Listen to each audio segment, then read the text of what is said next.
الحمدللہ رب العالمین والصلاة والسلام علی خاتم النبیین اما بعد فاعوذ باللہ من الشیطان الرجیم بسم اللہ الرحمن الرحیم۔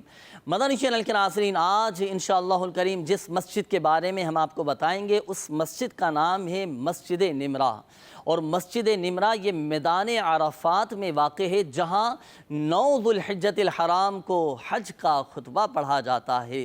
اور یہ مقدس مسجد، یہ مبارک مسجد، یہ الحمدللہ عز و جل میدان عرفات کے مغربی کنارے پر واقع ہے، اور اس مسجد کے 2 نام ہیں، مسجد عرفہ اور مسجد ابراہیم بھی اسے کہتے ہیں۔ تیرے گھر کے پھیر لگاتا رہوں میں، سدا شہر مکہ میں بھاگتا رہوں۔